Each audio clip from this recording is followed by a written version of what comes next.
Hello everyone, आज के इस लेक्चर में हम देखेंगे ओपन डेल्टा कनेक्शन। ठीक है, इसमें क्या होता है कि मेरे पास ट्रांसफार्मर मान लीजिए डेल्टा डेल्टा कनेक्टेड है। ये मान लीजिए प्राइमरी साइड हो गया आपका। ठीक है, और इसको मैंने 3 फेज सप्लाई यहाँ पे दे रखी है जी। ठीक है, मान लीजिए फेज ए हो गया, ये बी हो गया और ये सी हो गया। ठीक है, ऐसे ही आपके पास सेकेंडरी वाइंडिंग है, वो भी आपकी डेल्टा में ही कनेक्टेड है जी। चलिए, ये आपको फीड कर रहा था भाई आपकी 3 फेज लोड को। ठीक है, इसको फीड कर रहा था, ये लोड को फीड कर रहा था। ठीक है, आपके पास बैलेंस 3 फेज लोड था। ठीक है, और यहाँ पे करंट IL दे रहा था। ये बी फेज है, suppose this is C phase. ठीक है, तो ये मेरे पास डेल्टा डेल्टा कनेक्शन था। अब आगे सुनिए, अगर मैं आपसे पूछूं कि अपारेंट पावर आपके पास कितनी ट्रांसफर कर रहा था लोड को, ये वाला जो प्रेजेंट जो मेरे पास सिचुएशन है, तो यहाँ पे हम देखेंगे apparent power transfer to load. ठीक है, वो कितनी करेगा, KVA transfer to load that is equal to √3 of BL into IL का कॉन्जुगेट, इतना ही करेगा भाई। ठीक है, और अगर मैं आपसे बोलूं कि फेज में करंट कितना होगा, ठीक है, ये करंट आपका फेज करंट होगा राजी, ये आपके पास लाइन करंट होगा, ये लाइन करंट होता है। ठीक है, तो इन केस ऑफ डेल्टा जो आपके पास लाइन करंट होगा that is √3 time of phase current IP। ठीक है, अगर मैं IP के टर्म में लिखूं तो हम इसको ऐसे दिखा सकते हैं, KVA that is equal to √3 BL into √3 of IP conjugate. ठीक है, इसको हम लिख सकते हैं 3 BL into IP this one. ठीक है, और ये भी पता है BL और B फेज दोनों सेम होते हैं इन केस ऑफ डेल्टा, तो यहाँ पे B फेज के साथ हम रिप्लेस कर देते हैं। ठीक है, ये आपके पास हो जाएगा राजी फुल ट्रांसफॉर्मर का। ठीक है, full transformer in case of delta delta connection, जो आपके पास KVA रेटिंग होगी वो इतनी होगी। ठीक है, अब यहाँ पे क्या हुआ, मान लीजिए ड्यू टू एनी फॉल्ट आपकी ये जो वाइंडिंग है ये सर्किट में नहीं रही। ठीक है, तो हम लिखते हैं next, due to sudden fault. ठीक है, जो आपकी वाइंडिंग थी, बाइंडिंग V इज रिमूव्ड। ठीक है, मान लीजिए वहाँ पे मेंटेनेंस चल रही है। ठीक है, तो हमारी जो वाइंडिंग V थी वो हमने रिमूव कर देंगे। ठीक है, तो मेरे पास जो कनेक्शन बचेगा Raje that is nothing but open delta. ठीक है, यहाँ तक ड्रॉ करिए, मैं इसी में चेंजेस कर देता हूँ राजी। इसका मतलब अब ये जो मेरी वाइंडिंग है इसको मैं हटा दूंगा। ठीक है, this is the concept of open delta. ठीक है, तो ये मेरे पास बचेगा। ठीक है, अगर मैं यहाँ पे वोल्टेज की बात करूँ, ठीक है, वोल्टेज कितनी होगी, ठीक है, सपोज पोलैरिटी इस टाइप की रही होगी। ठीक है, ये वोल्टेज V है। ठीक है, तो अगर मैं वोल्टेज की बात करूँ राजे, यहाँ पे मान लीजिए इसको रेफरेंस ले लें, यहाँ पे V voltage V of angle 0 degree है, ये V ऑफ एंगल 120 डिग्री है। इस वोल्टेज V की वैल्यू मुझे निकालनी है सपोज। ठीक है जी, तो इस वोल्टेज V की वैल्यू क्या होगी, लेकिन सबसे पहले हम KVA रेटिंग देख लें भाई, इसकी KVA रेटिंग कितनी होगी। ठीक है, आप मुझे एक चीज़ बताइए, आपकी कौन सी वाइंडिंग आपकी फीड करेगी आपके लोड को। एक तो आपके पास मैं दिखा देता हूँ आपको, एक तो वाइंडिंग आपकी कौन सी होगी राजे, ये वाली, सॉरी इस साइड दिखाता हूँ। एक तो वाइंडिंग आपके पास A और B वाली वाइंडिंग होगी, A और B वाइंडिंग। एक आपके पास A और C। पहले क्या था, ये तीनों वाइंडिंग आपकी पहले ये लोड के साथ कनेक्टेड थी ना, डेल्टा वाली ये वाली साइड आपके पास प्रेजेंट थी। ठीक है, ये तीनों वाइंडिंग आपकी लोड को फीड कर रही थी, लेकिन अब कौन सी वाइंडिंग फीड करेगी, एक तो AB, एक AC। समझ रहे मेरी बात। ठीक है, तो अब मेरी बात ध्यान से सुनिए, ये जो लाइन करंट है राजी, ये जो लाइन करंट है this is nothing but phase current हो जाएगा। ठीक है, IP ही इधर को जाएगा। समझ रहे मेरी बात। इसका मतलब अगर मैं यहाँ पे वाइंडिंग मेरी रिमूव हो जाएगी ड्यू टू सडन फॉल्ट, ठीक है, तो मेरी कौन C winding, AB winding and जो AC वाइंडिंग होगी आर रिस्पॉन्सिबल टू ट्रांसमिटिंग। ठीक है, किसको ट्रांसमिट करने के लिए जी, पावर टू द लोड। ठीक है, ये चीज़ पता होनी चाहिए आपको। ठीक है, तो अगर मैं KVA रेटिंग दिखाऊं फॉर ओपन डेल्टा को हम V कनेक्शन भी बोलते हैं राजेश। ठीक है, इसको हम लिख लेते हैं ओपन डेल्टा कनेक्शन और वी कनेक्शन, ठीक है। चलिए तो यहाँ पे सुनते हैं भाई, तो केवीए रेटिंग कितनी हो जाएगी राजेश की, बोलो जी, √3 into line current into line voltage, ठीक है। तो अगर मैं फर्दर देखूं तो V of L that is equal to line voltage, तो फेज वोल्टेज के इक्वल है राजे, और जो IL है राजे आप यहाँ से फिगर से देखो ये कितना आएगा, I ऑफ P आ जाएगा, ठीक है। ये देख रहे हो ना आपके पास जो I ऑफ L है that is nothing but I of P, ठीक है, सेम करंट फ्लो करेगा, ठीक है। अगर इसको इक्वेशन नंबर 2 ले लूँ और ये मेरे पास इक्वेशन नंबर 2 आ जाएगी, ठीक है, that is KVA rating in case of open delta, ठीक है। अगर मैं दोनों को डिवाइड कर दूं, KVA rating of open delta divide by KVA rating of full delta that is equal to, हाँ जी, ये है √3 B phase into I phase का कॉन्जुगेट डिवाइड बाय ये था 3 into B phase into I phase का कॉन्जुगेट, ठीक है। ये सारे कैंसिल हो जाएंगे, बचेगा 1/√3, ठीक है। 1/√3 होता है आपके पास 0.577, ठीक है। इसका मतलब जो केवीए रेटिंग होगी ओपन डेल्टा की वो हो जाएगी 0.577 ऑफ केवीए डेल्टा, ठीक है। मीन जो पावर ट्रांसफर कैपेसिटी होगी that is 57.7% of in case of full delta, ठीक है जी। तो ये आपका इंपॉर्टेंट पॉइंट है।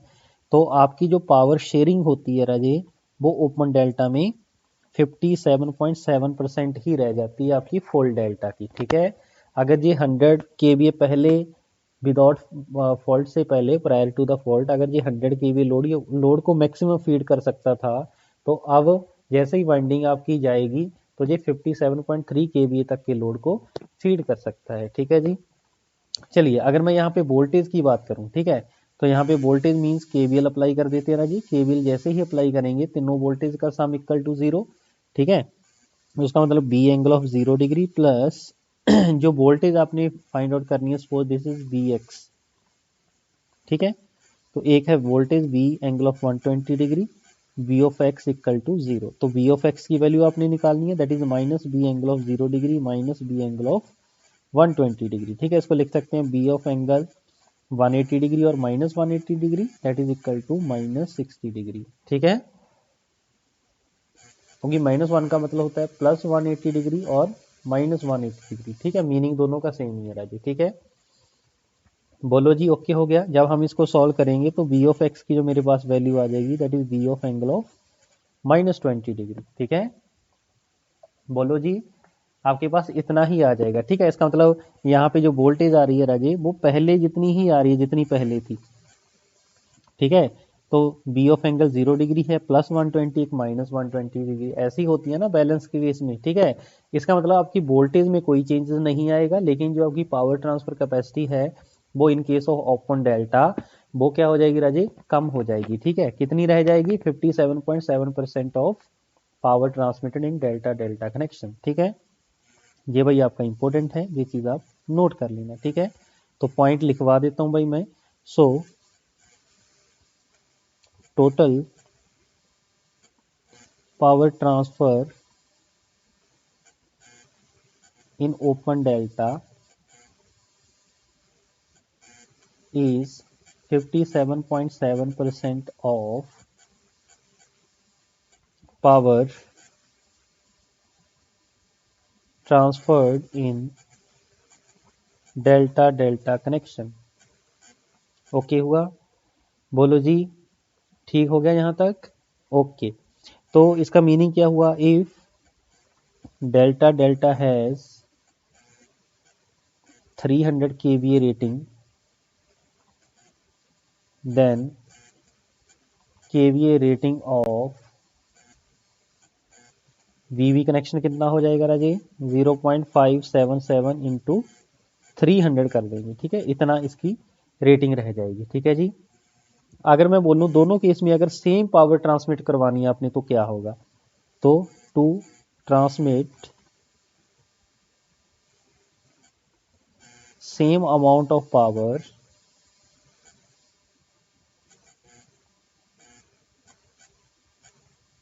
बोलो जी in both the case, so तो इसके लिए मुझे आईपी को इंक्रीज करना पड़ेगा, और तो कोई प्रोविजन नहीं, बीपी तो मेरी कांस्टेंट ही रहेगी, तो आईपी मस्ट बी इंक्रीज्ड। ठीक है, देखिए कैसे, इसका मतलब यही हो गया ना, जो मेरी एस है in case of open delta must be equal to in case of delta delta. ठीक है, इसका मतलब ओपन डेल्टा में कितना आया था, √3 B phase into I phase. ठीक है, अब मैं आई फेज डैश बोल देता हूँ। ठीक है, इधर आया था बी फेज आई फेज। ठीक है, इसका मतलब ये चीज़ तो कैंसिल हो जाएगी। ठीक है, तो √3 के साथ यहाँ पे √3 बच जाएगा। ठीक है, इसका मतलब आई पी डैश की जो मेरे पास वैल्यू आ जाएगी Raje, that is nothing but √3 time of I phase. ठीक है, ये जो आई फेज है राजे जो डेल्टा डेल्टा में आया था। ठीक है, ये जो आई फेज होगा that is in case of open delta. ठीक है, मीन्स आपको जो करंट है उसको √3 टाइम्स इंक्रीज करना पड़ेगा to transmit same amount of power, to transmit same amount of power. Okay हुआ भाई, यहां तक बोलो, कोई दिक्कत कोई कंफ्यूजन?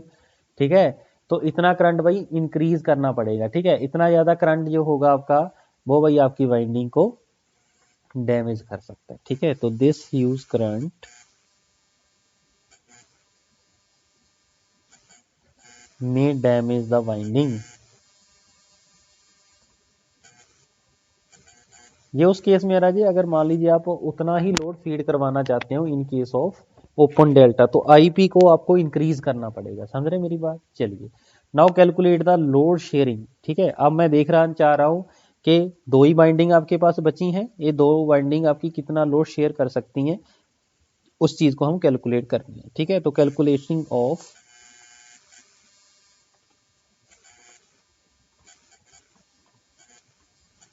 Load sharing. ठीक है, लोड शेयरिंग को हम कैलकुलेट करते हैं। ठीक है जी, चलिए, तो अभी मेरे पास दो बाइंडिंग बची हैं राजी, आपको पता है, ये बाइंडिंग है एक ये बाइंडिंग है। ठीक है, और ये आपको फीड कर रही है राजी लोड को। ठीक है, आप ये ऑलरेडी देख चुके हो राजी, ये फीड कर रही है आपके लोड को। ये मेरे पास लोड हो गया। ठीक है, किसी भी टाइप का लोड हो जाएगा। अब मैं मान के चल रहा हूँ कि मेरे पास ये दो ट्रांसफॉर्मर है, इंडिविजुअल इंडिविजुअल क्या रहा है, दो ट्रांसफॉर्मर। ठीक है, मान लीजिए ट्रांसफॉर्मर नंबर 1 है, ये मान लीजिए ट्रांसफॉर्मर नंबर 2 है, हम ऐसे मान सकते हैं भाई। ठीक है, दो वाइंडिंग है, सिंगल फेज ट्रांसफॉर्मर में क्या होता था भाई, आपके पास एक ही वाइंडिंग होती है। ठीक है, मैं सिंगल फेज दो ट्रांसफॉर्मर मान के चल रहा हूँ, वे आपके पैरेलल में कनेक्टेड है। ठीक है, तो इसकी लोड शेयरिंग हम कैलकुलेट करना चाहते हैं। ठीक है, मान लीजिए यहाँ पे जो करंट जा रहा है दैट इज आई ए, यहाँ पे करंट जा रहा है आई बी, यहाँ पे करंट जा रहा है आई ऑफ सी। ओके हुई वही यहाँ तक बात? ठीक है, इसका मतलब जे नेगेटिव यहाँ पे पॉजिटिव, यहाँ पे नेगेटिव, यहाँ पे पॉजिटिव होगा सप्लाई की, अगर मैं विद रिस्पेक्ट टू बात करूँ। ठीक है, और मैं मान के चल रहा हूँ आपके पास बैलेंस लोड है। ठीक है, ये जो लोड लगा हुआ है बैलेंस्ड लैगिंग लोड लगा हुआ है। ठीक है, लैगिंग लोड इज कनेक्टेड। ठीक है, तो अगर मैं फेजर की बात करूं राजे, और आपको पता है तीनों वोल्टेज का जो फेज डिफरेंस होगा राजे, वो कितना होगा, बोलो जी, 120 डिग्री का होगा। ठीक है, चलिए, तो मुझे एक चीज बताइए, अगर ये मेरी reference voltage B A N है, ठीक है, तो इससे 120 डिग्री क्या होगा, बी बी एन होगा। ठीक है, और उससे 180 डिग्री बी सी एन होगा। ठीक है जी, ऑलरेडी आप जानते हो। ठीक है, अब मुझे एक चीज बताइए, जो मेरी लाइन वोल्टेज होगी, ठीक है, जहां मैं डायरेक्टली आपको एक चीज बता दूं कि पावर ट्रांसमिटेड बाय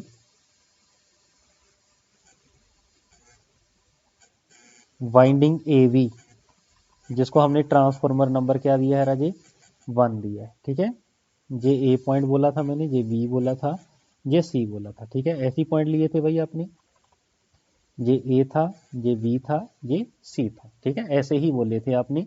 तो यहाँ पे मैंने भाई वाइंडिंग ए बी का निकाल लिया, वो क्या होगा जल्दी से बताओ, सिंगल फेज है, उसको मैं S1 बोल दूं राजे, सिंगल फेज है तो कुछ नहीं है आपके पास, वोल्टेज है पॉजिटिव किस पॉइंट पे, देखो पॉजिटिव मेरी बी पे है, तो बी बी ये वोल्टेज यहाँ पे निकालनी पड़ेगी, इनटू करंट कौन सा राजे इस वाइंडिंग का, इस वाइंडिंग में से करंट कौन सा जा रहा है, आई बी। ठीक है, तो हमें यहाँ पे बी बी और आई बी, और यहाँ पे एंगल लेना पड़ेगा, एंगल का कंजुगेट लेना पड़ेगा। कौन सा एंगल होगा? इन दोनों वोल्टेज के बिटवीन का एंगल, एंगल बिटवीन BBA और IB। ठीक है, सॉरी कंजुगेट हम करंट के ऊपर लेंगे राजी। ठीक है, करंट का कंजुगेट ऑटोमेटिकली उसके एंगल में आ जाएगा। ठीक है, ऐसे ही हमें कैलकुलेट करनी पड़ेगी पावर ट्रांसफर्ड बाय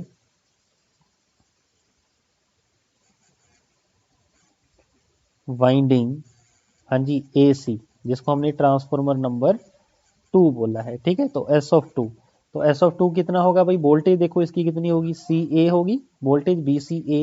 ठीक है, इनटू करंट कितना है? IA। ठीक है, तो करंट इसका कितना हो गया? सॉरी, ये जो A ऑफ C है इसमें करंट देखो इधर से जाएगा, ये वाला करंट जा रहा है। ठीक है, IC। ओके, तो यहाँ पे BCA इंटू करंट कितना है? ICA conjugate. ये मेरे पास ट्रांसफॉर्मर नंबर 2 हो गया राजे। और जो एंगल हमें लेना है BC एंड IC के बिटवीन का एंगल मुझे लेना है। ठीक है जी, चलिए तो आइए मान लीजिए मेरा लैगिंग पावर फैक्टर मैंने दिखाया है, तो ये मेरे पास हो गया राजे I ऑफ A। ये एंगल क्या होगा? फाई। तो इसका मतलब ये वाला एंगल IB करंट का हो जाएगा। ऐसे ही ये मेरे पास किसका हो जाएगा? I ऑफ C का हो जाएगा। ठीक है, जो अपनी अपनी वोल्टेज से फाई एंगल क्या करेंगे राजे? लैग करेंगे। ठीक है, ये भी फाई होगा राजे, ये भी फाई होगा। ओके हो गया भाई यहाँ तक। अब मुझे कैलकुलेट करना है वोल्टेज BBA। ठीक है, BBA कैसे निकलेगा? बोलो जी। उसके लिए मुझे क्या दिखाना पड़ेगा? BBA। ठीक है, A का पहले मुझे नेगेटिव दिखाना पड़ेगा। ठीक है, ये मान लीजिए मेरा नेगेटिव किसका है राजे? A का। ठीक है, ये नेगेटिव A का हो गया। ठीक है, इसका सम और BN का सम, ये मेरा क्या कहलाएगा राजे? बोलो जी, ये कहलाएगा BBA। तो ये वाली वोल्टेज राजे मेरे पास हो जाएगी BBA। ठीक है, ऐसे सुनिए, BBA किसके इक्वल था भाई? BBA माइनस BA, इसका मतलब BB प्लस कर दो माइनस BA। देखो मैंने माइनस BA वाली लाइन खींची और BBN वाली लाइन मेरी है, दोनों का फेजर सम कर देंगे तो BBA आ जाएगा। ठीक है, ये जो BBA होगी वो जो आपकी फेज वोल्टेज है राजे उससे 30 डिग्री लीड करती है। ठीक है, ये एंगल ऑलवेज आप कैलकुलेट करोगे तो 30 डिग्री आपको मिलेगा। ठीक है, ये कैसे निकालेंगे आप? आपको पता है जो BA है B एंगल ऑफ 0 डिग्री है, B angle of minus 120 degree है, BC B angle of 120 degree है। ठीक है, तो BB की वैल्यू क्या पुट कर देंगे राजे? B angle of minus 120 degree minus BA की वैल्यू कितनी करेंगे? B angle of 0 degree. ठीक है, जब आप इसको कैलकुलेट करोगे आंसर आपके पास आएगा √3B एंगल ऑफ 30 डिग्री। ठीक है, ऐसा कुछ आएगा। ठीक है, तो ये 30 डिग्री लीड करेगी। ठीक है जी, सॉरी एंगल 30 डिग्री नहीं आएगा, यहाँ पे एक नेगेटिव टर्म आ जाएगी। ठीक है, फिर आप 30 डिग्री लिख सकते हैं। ठीक है, बोलो जी ओके हो जाएगा। ठीक है, चलिए तो इसका मतलब ये हुआ, यहाँ पे जो एंगल आपके पास बनेगा 150 बनेगा, क्योंकि 120 तो ये हो गया, 30 आपके पास ये हो गया, 150 एंगल इसका आएगा। ठीक है, चलिए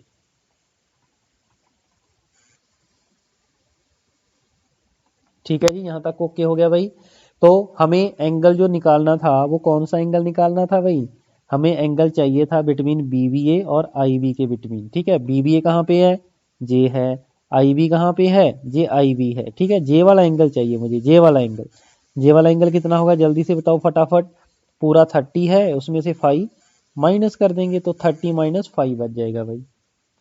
ठीक है, क्योंकि जे वाली लाइन मेरे पास 5 थी ना, ये जो लाइन थी मेरे पास, मैं दिखा रहा हूँ यहाँ से देखिए, ये मेरे पास 5 एंगल था, ये पूरा रेड वाला 30 था। ठीक है, 30 में से ये ब्लैक वाला एंगल माइनस कर दो, ये 30 माइनस 5 बच जाएगा। ठीक है जी, जहाँ तक ओके हो गया।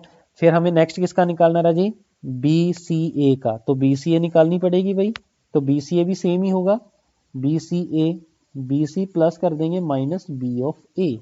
ठीक है, तो BC के साथ जल्दी से बनाओ भाई इसका एंगल, ये CN नहीं है राजे, BCN है। ठीक है, चलिए इसको भी कैलकुलेट कर लेते हैं राजे।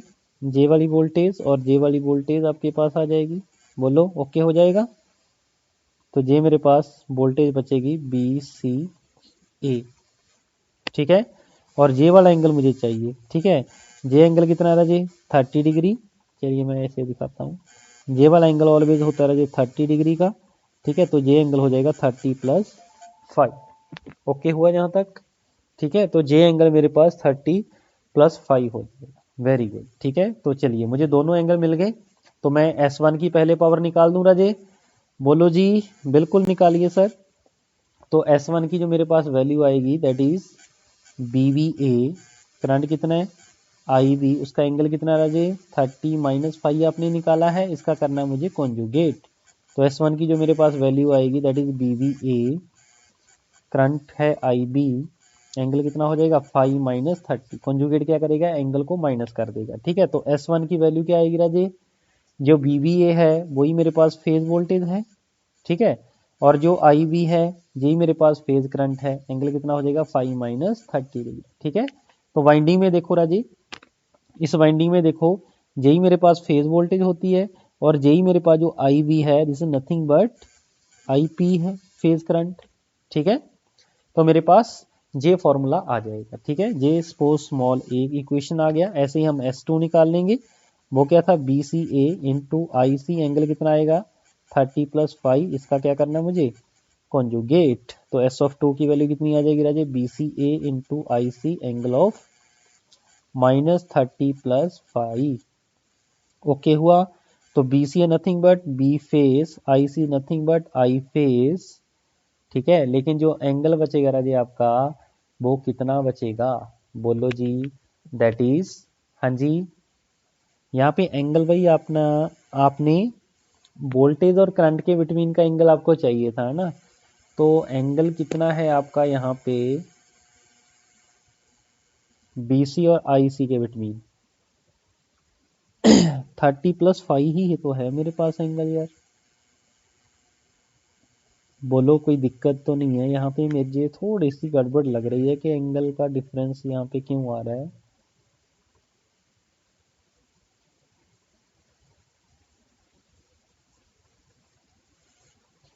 वोल्टेज और करंट, इस वाले पॉइंट को ध्यान से देखिए। यहाँ पे आपकी जो वोल्टेज है उससे करंट आपका पीछे चल रहा था, ठीक है, लेकिन इससे ये जो वोल्टेज है, ये वोल्टेज ग्रीन वाली लाइन से, ये जो करंट I ऑफ C है ये आगे जा रहा है। ठीक है, इसका मतलब क्या हुआ, इसका मतलब ये है एंगल आपका नेगेटिव में आएगा भाई, ये गड़बड़ हो रही है। तो यहाँ पे पहले ही मेरा नेगेटिव आएगा।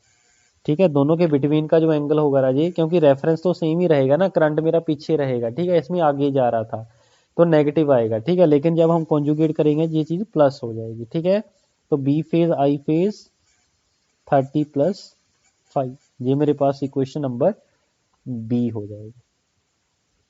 बोलो जी, ओके हो गया, यहाँ तक ओके है भाई। ठीक है, और आपको ये भी पता है KVA in case of open delta this is nothing but √3 B phase I phase, this is equation number C। ठीक है, तो इसका मतलब क्या हुआ, अगर मैं लोड शेयरिंग की बात करूं, यहाँ पे मैं नंबर ऑफ फॉर्मूलाज यहाँ पे ड्राइव कर रहा हूं भाई, नोट करके लिख लीजिए। तो पहला point, maximum KVA rating, maximum KVA rating of both the winding.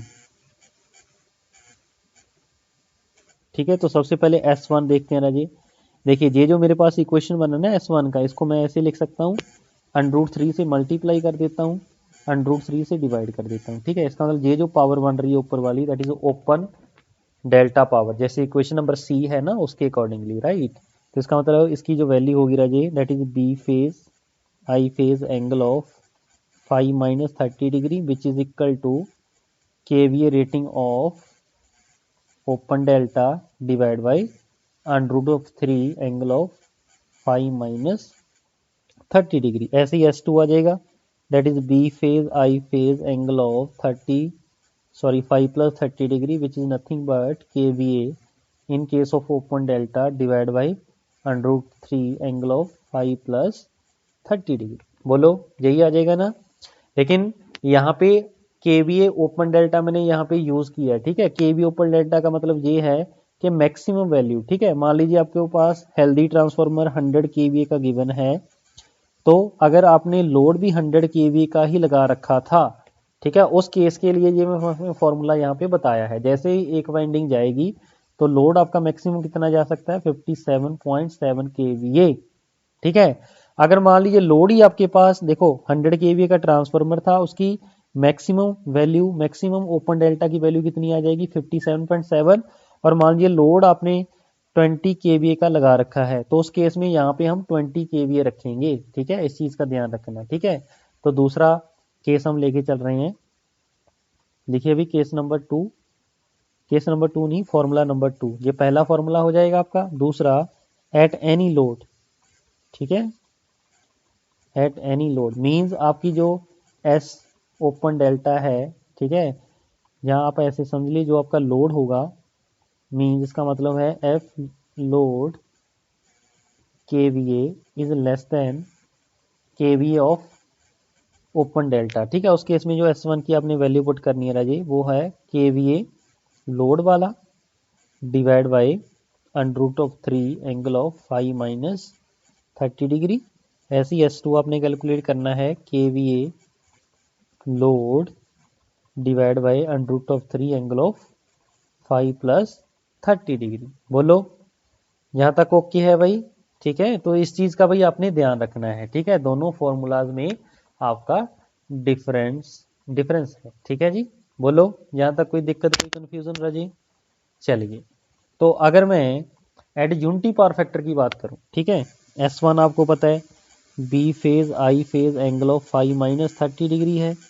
ऐसे ही अगर मैं S2 की बात करूं, B phase I phase angle of 5 plus 30 degree है। ठीक है, मैं मान के चल रहा हूं एडजूनिटी पावर फैक्टर। ठीक है, पावर फैक्टर मेरे पास यूनिटी है, तो अगर पावर फैक्टर यूनिटी है तो फाई मेरा 0 हो जाएगा।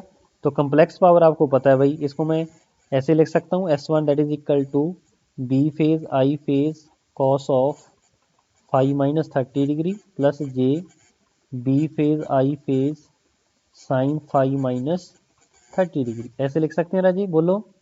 ऐसे ही हम इसको लिख सकते हैं राजी, S ऑफ 2 को B phase I phase cos 5 plus 30 degree plus J B phase I phase sine 5 plus 30 degree. Already आप जानते हो भाई in case of complex number. ठीक है, तो B phase I phase cos 5 minus theta cos 30 minus J sorry plus B phase I phase sine 5 minus 30 sine theta.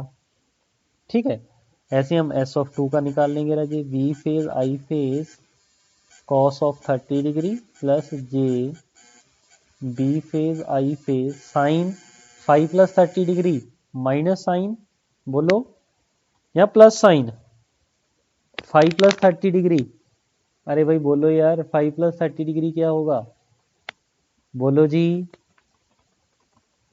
अरे भाई 5 की वैल्यू तो 0 है ना, इसमें 0 पुट कर दो यार, तो 30 डिग्री बच जाएगा। ठीक है, ऐसे ही इसमें 0 इसमें 0 पुट कर दो तो ये वाली इक्वेशन मेरे पास बच जाएगी। ठीक है, तो क्या किसी में कोई जी प्लस और माइनस का कोई मतलब है?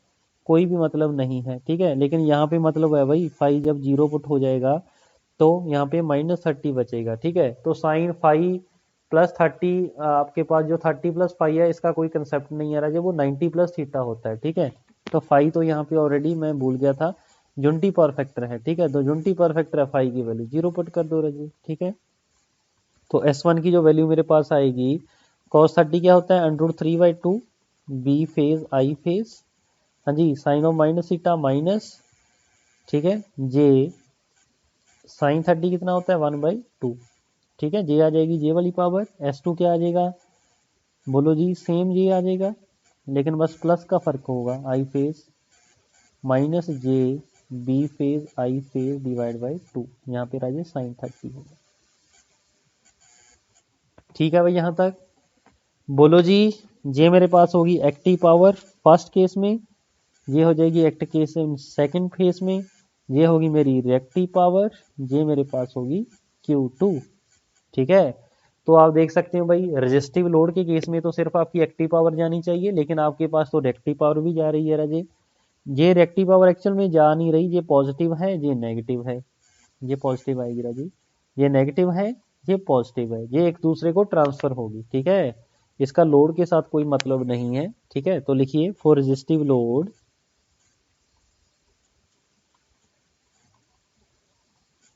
हाँ जी, रेजिस्टिव लोड के केस में क्या है, power transfer only resistive,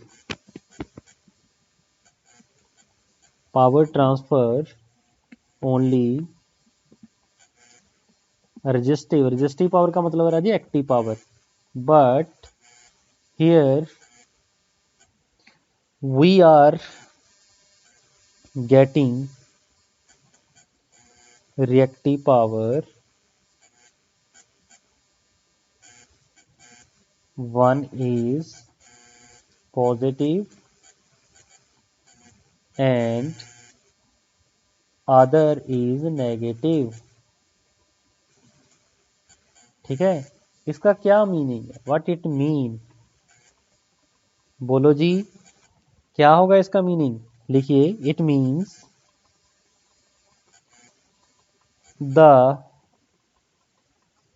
there is a reactive power exchange between winding 1 and 2, इसको हमने ट्रांसफार्मर बोला था ना, ट्रांसफार्मर 1 एंड ट्रांसफार्मर 2, ठीक है। बोलो जी, because no load only active power is, because on load बोलो राजे, नो लोड नहीं है, ऑन लोड बोलेंगे इसको, because on load only active power is transfer, क्यों, क्योंकि रेजिस्टिव लोड है, is transferred due to resistive load, समझ रहे मेरी बात, बोलो, ठीक है। और जो रिएक्टिव पावर है इसका मतलब वो एक्सचेंज हो रही है Raje, exchange between transformer number 1 and transformer number 2, ठीक है। दैट्स वाई आई गेटिंग एक Q पॉजिटिव है और एक Q नेगेटिव है, ठीक है जी। लेकिन जो पावर ट्रांसफर होगी इस केस में राजे वो सिंपल आपके पास जेई होगी, P1 that is equal to √3/2 B phase I phase, okay हुआ भाई यहाँ तक, बोलो, which is nothing but KB of open delta divide by 2, ठीक है। तो एक individual winding in case of resistive load half of power आपकी ट्रांसफर करेगी, ठीक है जी। बोलो, कोई दिक्कत कोई कंफ्यूजन राजी, ठीक है। आई होप आपको ये चीज भाई समझ में आई होगी, ठीक है। लास्ट में हम समरी लिखते हैं भाई, समरी कौन कौन से पॉइंट आपने याद रखने हैं इन केस ऑफ ओपन डेल्टा, ठीक है। तो पहला तो यही था, जो आपके पास केवीए रेटिंग होती है ओपन डेल्टा की, वो क्या रह जाती है राजे, 1/√3 ऑफ केवीए फुल डेल्टा, ठीक है। और इसको हम बोल सकते हैं 0.577 ऑफ डेल्टा डेल्टा कनेक्शन, ठीक है। दूसरा पॉइंट जो वोल्टेज रहेगी राजे, वोल्टेज अक्रॉस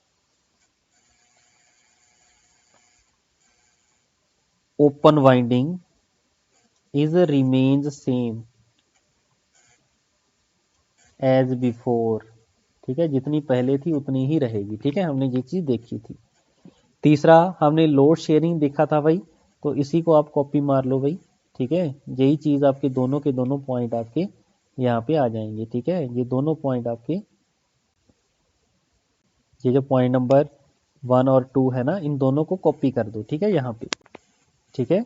तो तीसरा पॉइंट और चौथा पॉइंट आपके पास यही आ जाएगा, ठीक है जी। बोलो, हो जाएगा भाई, ठीक है। तो ये चीज भाई आपने याद रखनी है, ठीक है। फिफ्थ पॉइंट ये याद रख लेना, जो सेम पावर ट्रांसफर करने के लिए मुझे जो करंट ड्रॉ करना पड़ेगा इन case of open delta winding, हमने निकाला था IP dash, that is nothing but √3 times of IP in case of open, sorry, delta delta connection, इसको पूरा डेल्टा कर लेना राजी, डेल्टा डेल्टा कनेक्शन, ओके हुआ। तो ये भाई पंचो पॉइंट आपको पता होना चाहिए इन case of open delta connection, ठीक है। तो मिलते हैं फिर नेक्स्ट, थैंक यू। ओके, तो नेक्स्ट हम देख रहे हैं हार्मोनिक्स इन 3 फेज ट्रांसफार्मर, ठीक है। तो 3 फेज ट्रांसफार्मर में बेसिकली आपकी दो टाइप की आपके पास हार्मोनिक्स हो सकती हैं। तो लिखिए नेक्स्ट टाइप्स ऑफ हार्मोनिक्स। ठीक है,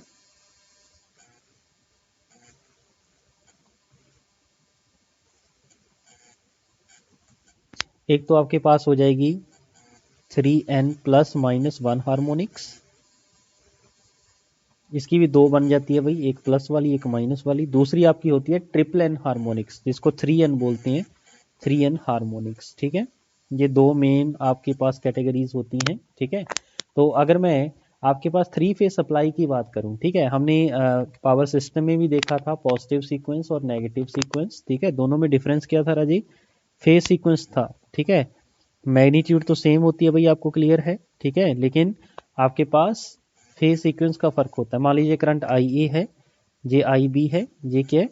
आई सी करंट है। ठीक है, इसको क्या बोलेंगे? Positive sequence. ठीक है, ऐसे ही हमने वहां पे देखा था। ठीक है, अगर मैं फेज सीक्वेंस की बात करूँ राजे, तो फेज सीक्वेंस क्या है इसका? ए बी सी है।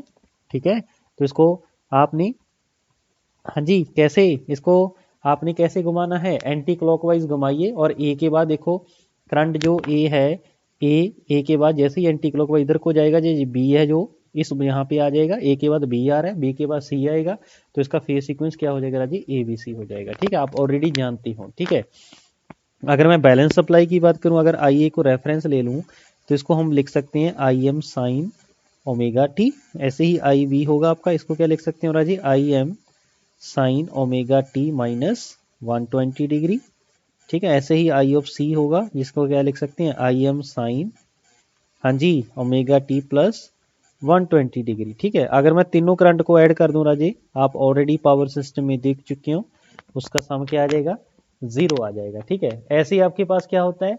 Negative sequence. ठीक है, नेगेटिव सीक्वेंस का मीनिंग क्या होता है? आपका फेज सीक्वेंस आपका उल्टा होता है जस्ट। ठीक है, तीनों फेज की मैग्नीट्यूड सेम होती है। ठीक है, तो अगर ये करंट आई ऑफ ए है, तो यहाँ पे आई बी की जगह पे आई सी लिख देता हूँ। ठीक है, तो इसका फेज सीक्वेंस क्या हो जाएगा ये? ए सी बी। ये क्या है? Negative sequence. ठीक है, चलिए अगर मैं आई ऑफ ए की बात करूं, आई ऑफ ए किसके इक्वल होगा?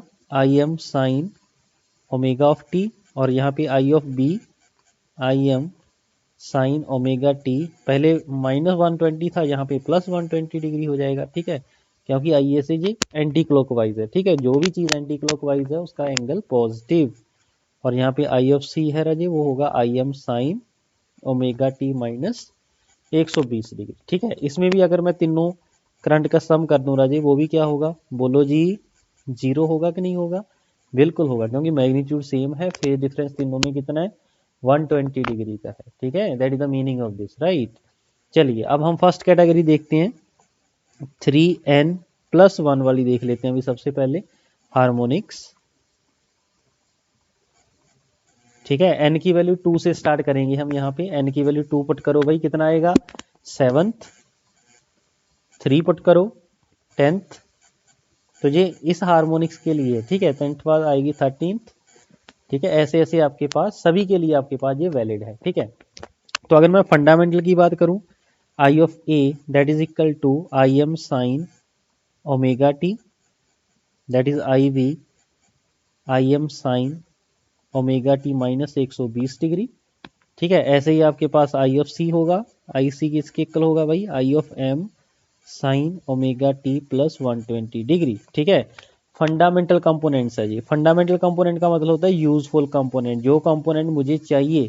ठीक है, that is the meaning of this. This is nothing but fundamental components. Fundamental components की वजह से, सॉरी, फंडामेंटल कंपोनेंट के अलावा जितनी भी आपके पास ओमेगा की टर्म होगी राजे, उसको हम बोलेंगे हार्मोनिक्स। यहाँ पे ओमेगा टी मेरे पास क्या है? फंडामेंटल कंपोनेंट है। ठीक है, तो अगर 2 ओमेगा टी हो गया, 3 ओमेगा टी हो गया, 5 ओमेगा टी होगा, वो सभी क्या होंगी राजी? आपकी हार्मोनिक्स होंगी। ठीक है, अगर मैं यहाँ पे 7th की बात करूं, ठीक है, तो 7th हार्मोनिक कैसे रिप्रेजेंट करेंगे राजी? आपका जस्ट ओमेगा चेंज हो जाएगा। I A 7 that is nothing but I M sine 7 omega T. I B 7 किसके इक्वल होगा? That is I M sine, हाँ जी बोलो जी, इसको हम 7 से मल्टीप्लाई कर देंगे राजे पूरे फैक्टर को। ठीक है, तो 7 ओमेगा टी प्लस 120 डिग्री। ठीक है, तो इसको जब हम सॉल्व करेंगे तो आई एम साइन, आगे से मैं डायरेक्ट मल्टीप्लाई कर दूंगा राजे, 7 omega T plus sorry minus, यहाँ पे माइनस था राजी आई बी में, ये माइनस है, 7 से मल्टीप्लाई करो 840, ठीक है। और 840 वाला भी क्या हो जाएगा राजी आपके पास 120 हो जाएगा ना, क्योंकि 360 प्लस 360 ये तो जीरो वाली लाइन पे होगा ना, ये जीरो, ये 90, ये 180, ये 270, ये 360, ठीक है। ऐसे ऐसे आपका चलता रहेगा, राइट। अब मुझे एक चीज़ बताइए, जो 360 प्लस 360 720, 720 में 120 और ऐड करो तो 840 हो गए। इसका मतलब इसको मैं क्या लिख सकता हूँ, बोलो जी, माइनस 120 लिख सकता हूँ, ठीक है। इसको हम ऐसे लिख सकते हैं, I M sine 7 omega T minus 120 degree, right. ऐसे ही हम क्या लिख सकते हैं, आई सी 7, वो भी सेम ही आ जाएगा राजी, बताने की जरूरत नहीं है, साइन 7 ओमेगा टी प्लस, यहाँ पे प्लस का होगा भाई 840, तो उसको हम लिख सकते हैं I M sine 7 omega T plus 120 degree, ठीक है। तो देखो यहाँ पे 0 डिग्री, यहाँ पे -20, यहाँ पे +20, mean that is similar to positive sequence. बोलो जी, यस और नो? यस, इसका भी जो फेज सीक्वेंस होगा वो सेम होगा आपके पॉजिटिव सीक्वेंस की तरह। यहाँ पे B7 होगा, यहाँ पे IC7 होगा, ठीक है। तो ABCD means positive phase sequence, ठीक है। अगर कोई पूछे सेवंथ हार्मोनिक की जो स्पीड होगी वो क्या होगी राजे, अगर मान लीजिए फंडामेंटल की स्पीड है synchronous speed for fundamental,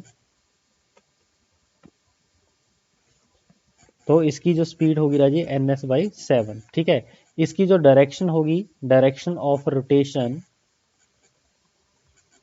that is similar to the fundamental, ठीक है। बोलो जी, ओके हो गया। ऐसे ही हम देख लेते हैं भाई 3n-1 का क्या मीनिंग है। दूसरी इसकी कैटेगरी है 3n-1, ठीक है। तो इसके अंदर कौन कौन सी आएंगी राजे, एन की वैल्यू 2 पुट करो जल्दी से, 5th harmonics, 8th harmonics, 11th harmonics, ठीक है, ये चीज़ चलेगी, ठीक है। तो IA5 की वैल्यू क्या होगी Raje, I M sine 5 omega T, IV5 that is equal to I M sine 5 omega T minus 600 हो जाएगा भाई, 120 को मल्टीप्लाई कर दो, ठीक है 5 से। तो इसका क्या होगा भाई, बोलो जी, इसको हम लिख सकते हैं I M sine omega T, कौन सा 5 प्लस 120 डिग्री, ठीक है। ऐसे ही IC5 है, that is equal to I M sine 5 omega T plus 600 which is equal to I M sine 5 omega T minus 120 degree, ठीक है। यहाँ पे जीरो आ गया, फिर प्लस 120, फिर minus, I think that is similar to the negative sequence, ठीक है। तो इसकी जो डायरेक्शन होगी that is opposite to the, बोलो जी, हाँ जी, अपोजिट होगी भाई आपके फंडामेंटल से, ठीक है। तो ये है IA5, ये होगा IC5, ये होगा IB7, ओके हुआ यहाँ तक। अगर मैं तीनों का सम कर दूं, IA5, IB5 और IC5, वो इक्वल टू क्या होगा राजे, 0 होगा, ठीक है। इसमें भी क्या है, तीनों करंट का सम क्या होगा, IA7 IB7 plus IC7 that is equal to 0, ठीक है। तो इसकी जो स्पीड होगी राजे ns/5 होगी, बट अपोजिट टू द, हाँ जी, फंडामेंटल, फंडामेंटल कंपोनेंट की वजह से जो डायरेक्शन ऑफ रोटेशन होगी that is opposite to the, ठीक है, अपोजिट टू द फंडामेंटल, ठीक है। अब हमारा क्वेश्चन ये आता है कि जो हमारे ट्रांसफॉर्मर है, ठीक है, उसके अंदर आपकी हार्मोनिक्स प्रेजेंट होगी या नहीं होगी, ठीक है। तो पहले 3n+-1 देख लेते हैं भाई, whether 3n+-1 harmonics present in delta और स्टार, ठीक है। अभी चेक कर लेते हैं भाई। तो सबसे पहले हम स्टार देख लेते हैं राजी, ये मान लीजिए स्टार कनेक्शन है मेरे पास, ठीक है। मुझे एक चीज़ बताइए, मान लीजिए करंट IA है, ये करंट IB है, ये करंट मान लीजिए IC है, ठीक है। अगर मैं KCL अप्लाई कर दूं, अप्लाई KCL, तो तीनों करंट का सम 0 आ जाएगा, ठीक है। अगर मैं 3n+1 की बात करूं, ठीक है। तो मीन्स आई ए बोलो जी, आई A 7 plus I B 7 plus I सी 7, क्या सम जीरो आ जाएगा? बिल्कुल सर जीरो आ जाएगा। ऐसे ही अगर 3n-1 की बात करूं, उसमें फिफ्थ हार्मोनिक्स आएगी। बोलो जी। अरे भाई यहाँ से देख लो अगर नहीं पता चल रहा, ठीक है। ये फिफ्थ, एट्थ और 11th आई थी ना, वही तो चीज़ है राजे। यहाँ पे 20 फेज की निकाल लो भाई, B5 plus I C5 that is equal to 0, ठीक है। तो इसका मतलब इक्वेशन सेटिस्फाई कर रही है आपकी इसके साथ। ये जो इक्वेशन थी इसमें भी जीरो आ रहा था, इसमें भी जीरो आ रहा है, इसमें भी जीरो आ रहा है, मीन्स आपकी KCL की इक्वेशन सेटिस्फाई कर रही है। इसका मतलब स्टार के केस में, in star 3n+-1 harmonics is present, ठीक है। तो डेल्टा के केस में भी देख लेते हैं भाई। तो डेल्टा के केस में भी सभी आपकी जो इक्वेशन है वो सेटिस्फाई करेंगी राजे, ठीक है। तो मान लीजिए करंट है आई ए, ये है आई बी, ये है आई सी। तो डेल्टा के केस में भी भाई जे करंट का सम जीरो होगा, ठीक है। इसका मतलब इन case of delta 3n+-1 harmonics आपकी प्रेजेंट होगी, ठीक है। तो अगर मैं इसका कंक्लूजन निकालूं, हल्का सा कंक्लूजन,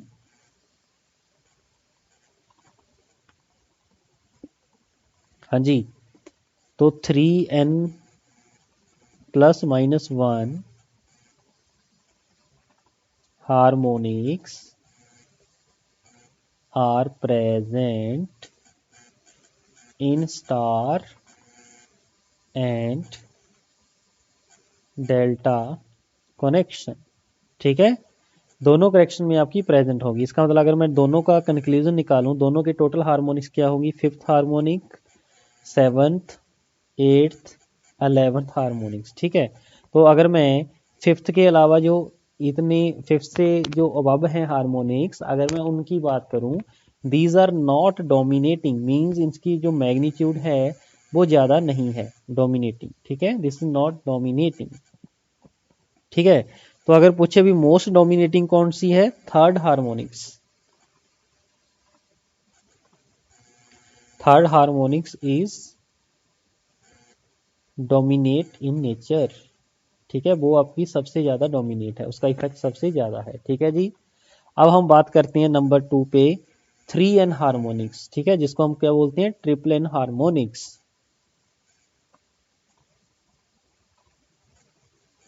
जिसको हम बोलेंगे राजे ट्रिपल एन हार्मोनिक्स, ओके। सुनिए फिर नेक्स्ट, तो इसका मतलब IA3 की अगर मैं बात करूं, which is equal to IM sign 3 ωt।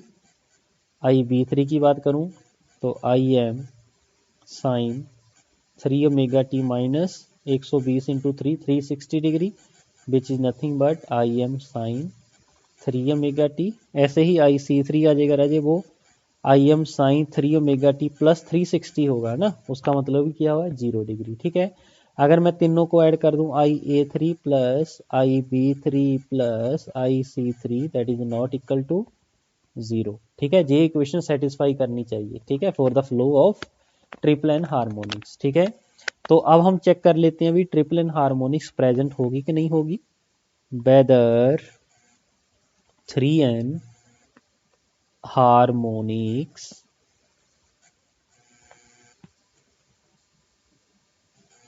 Present in delta और स्टार, ठीक है। ये चीज़ हम चेक कर लेते हैं भाई।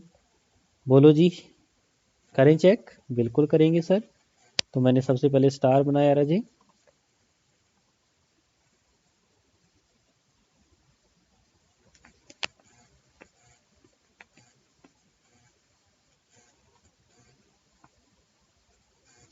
ये मेरे पास स्टार हुआ राजी। यहाँ पे करंट IA जा रहा है, ये I ऑफ B जा रहा है, ये I ऑफ C जा रहा है, ठीक है। अगर मैं तीनों का सम कर दूं, ठीक है, IA plus IB plus IC that is equal to 0, ठीक है। बट 3n हार्मोनिक के केस में आपने देखा था भाई, IA3 प्लस IB3 तीनों की मैग्नीट्यूड सेम आ रही थी ना, लेकिन जब मैं तीनों को ऐड करूंगा क्या वो 0 होगा? नहीं होगा, ठीक है। That is equal to 3IM sine ωt, ठीक है। इसका मतलब क्या हुआ? ये स्टार के केस में इक्वल टू 0 आ रहा है, लेकिन ट्रिपल एन में नॉट इक्वल टू 0 आ रहा है। मीन्स आपकी इक्वेशन सेटिस्फाई नहीं हो रही, means third harmonics are not present in star, therefore third harmonics is not present in star. ठीक है, तो ये चीज इंपॉर्टेंट हो गया भाई आपका। अब इसी केस में अगर इसको मैं ए केस ले लूं, ठीक है, अब मैंने क्या किया, स्टार को न्यूट्रल के साथ ग्राउंड कर दिया, जैसे हमने उसमें देखा था। ठीक है, तो आपके जो आपके पास जो जीरो सीक्वेंस होती है ना, zero sequence that is similar to triple N harmonics. ठीक है, मान लीजिए यहाँ पे करंट है I of N, that is I of A, I of B, I of C. इस केस में केसीएल अप्लाई करूं तो I A plus I B plus I C that is equal to I of N. ठीक है, J भी not equal to zero आ रहा है, इसका मतलब आई A three plus I B three plus I C three that is equal to three I M sine omega T. इसका मतलब जो आई ऑफ एन है इसमें से इतना करंट जा सकता है भाई, आई M sine omega into T. बोलो जी, हो जाएगा यहाँ पे। ठीक है, तो पर फेज की अगर मैं बात करूं, पर फेज कितना करंट जाएगा, दैट इज जो न्यूट्रल करंट है उसको डिवाइड बाय 3 कर दो भाई। इसका मतलब क्या हुआ, हार्मोनिक्स आपकी प्रेजेंट होगी, therefore 3n harmonics will present in star with neutral grounding। Okay हुआ भाई यहाँ तक। ऐसे ही हम देख लेते हैं भाई डेल्टा कनेक्शन के लिए। ठीक है, ये मान लीजिए मेरे पास डेल्टा कनेक्शन है, ये करंट मान लीजिए आई ए है, ये करंट आई बी है, ये करंट मान लीजिए आई ऑफ सी है। ठीक है, अगर मैं तीनों करंट का सम कर दूँ राजे, वो तो इक्वल टू जीरो आ जाएगा। ठीक है, ओके है भाई। अगर मैं फेज करंट की बात करूं, ये मान लीजिए करंट है आई ए बी जो फेज में जा रहा है, ये है आई बी सी, ये मान लीजिए करंट है आई सी ए। ठीक है, और आप ऑलरेडी जानते हो जो आई ए बी करंट है that is equal to I B C current that is equal to I C A current. ठीक है, फेज करंट आपका सेम होता है अगर बैलेंस है तो अगर मैं आई ए बी निकालूं, आई ए बी की वैल्यू कितनी होगी Raje, I M sine omega T, 3 omega T sorry. ठीक है, वो सभी के सभी सेम होंगे कि नहीं होंगे भाई, बोलो। क्योंकि जो आपका आई ऑफ ए है राजे, वो क्या होगा, आई सी ए माइनस, बोलो, आई ए बी। ठीक है, जे भी करंट सेम है, जे भी करंट सेम है, सेम माइनस सेम जीरो। ठीक है, आई ए आपका लाइन करंट है, ये आपके पास फेज करंट है, आई ए बी क्या फेज करंट, ये आपके पास लाइन करंट। ओके हुआ। इसका मतलब जो आपकी ट्रिपल एन हार्मोनिक्स है that is present in phase but absent in, बोलो, ट्रिपल एन हार्मोनिक्स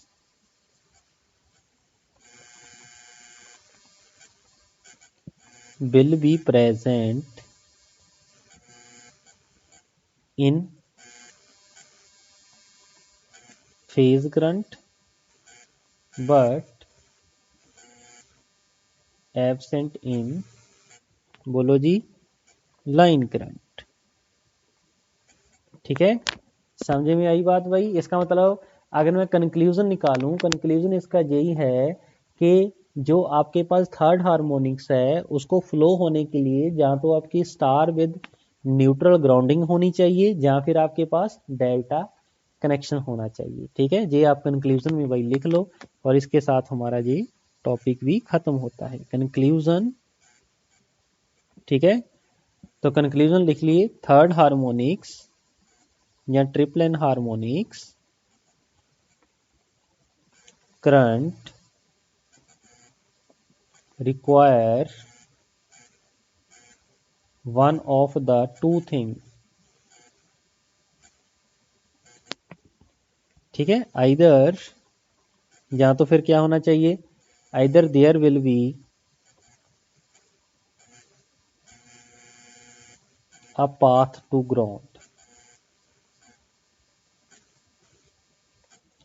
और क्या है, देयर मस्ट बी,